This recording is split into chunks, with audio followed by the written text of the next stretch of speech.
Sound take 7 action. 365 दिन में से 300 दिन तो ऐसे होंगे कि मैं मखाना जरूर खाता हूं।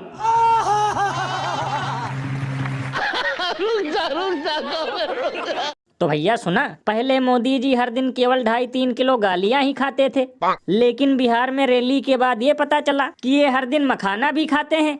लल्लन भैया, यही भाषण सुनकर तो मुझे 2 दिनों से नॉन स्टॉप हंसी आ रही है, क्योंकि खुद के भक्तों को नसीब नहीं हो रही मटन की बोटी और बिरयानी का एक दाना, और ये सुबह सुबह नाश्ते में लपेट रहे हैं मखाना। और लल्लन भैया, तभी तो मैं सोचूं कि आखिर राम नाम जपने की उम्र में मोदी जी 18-18 घंटे काम कैसे कर लेते हैं। लेकिन ये तो अब पता चला कि ये सिर्फ काजू और मशरूम ही नहीं, बल्कि मखाना भी बड़े चाव से खाते हैं। बताओ, यहाँ दूध और चीनी इतनी महंगी होती जा रही है कि हमें सूखी चाय पीकर गुजारा करना पड़ता है, और दूसरी तरफ ये सुबह सुबह नाश्ते में हजारों रुपए किलो वाला मखाना डकार रहे हैं। बताओ, गरीबों को लूटने के लिए लगाते हैं पॉपकॉर्न पर जीएसटी, और अमृतकाल में खुद खा रहे हैं मखाना टेस्टी। सही पकड़े हैं। ये बिल्कुल सही कहा आपने। वैसे भैया, एक अंदर की बात बताऊं, मुझे तो लगता है कि अब यूपी और हिमाचल की तरह बिहार के किसानों को भी टोपी पहनाने की तैयारी चल रही है। इसीलिए मखाना के नाम पर मस्का लगा रहे हैं, क्योंकि यूपी में ये लोग किसानों की आय दोगुनी कर रहे थे और हिमाचल में ड्रोन से उनका आलू बिकवा रहे थे। भैया, इसीलिए तो लोग घनघोर बेइज्जती करते हुए ये कहते हैं कि थोड़ा और चुनाव नजदीक आने दो, फिर ये कहेंगे भाइयों बहनों, मैंने लगभग 12 साल खेतों में हल चलाकर मखाने की खेती की है। और अभी तो रुको, क्लाइमैक्स अभी बाकी है।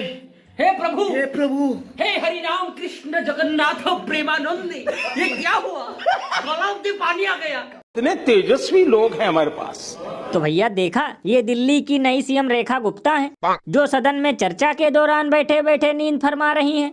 लल्लन भैया, तुम लोगों की सोच हमेशा घटिया ही रहेगी, क्योंकि हो सकता है आंखें बंद करके ये गुनाह भाग कर रही हो कि अब की बार होली में दिल्ली वालों को कितने सिलेंडर देने पड़ेंगे। क्योंकि भैया, इतनी रेवड़ी लुटाने का वादा तो इन लोगों ने यूपी, हरियाणा और महाराष्ट्र में भी नहीं किया था, जितना कि अकेली दिल्ली में कर रखा है। जैसे कि लाडली बहनों के खाते में हर महीने 2500 रुपए, झुग्गी झोपड़ी वालों के लिए 5 रुपए में बढ़िया खाना, और पढ़े लिखे युवाओं को राशन की तरह रोजगार। भैया, इसीलिए तो लोग घनघोर बेइज्जती करते हुए ये कहते हैं कि जुमला पार्टी ने दिल्ली में कर रखा है इतना वादा कि लगता है 5 सालों में भी नहीं पूरा होगा आधा। वैसे भैया, एक अंदर की बात बताऊं, मुझे तो लगता है कि आजकल ये भी विश्वगुरु की तरह 18-18 घंटे कड़ी मेहनत कर रही हैं, इसलिए इनको सदन में बैठे बैठे नींद आ गई। ये बिल्कुल सही कहा आपने, क्योंकि अभी 1-1.5 महीना तो इन्हें अपना पुराना ट्वीट डिलीट करने में ही लग जाएगा।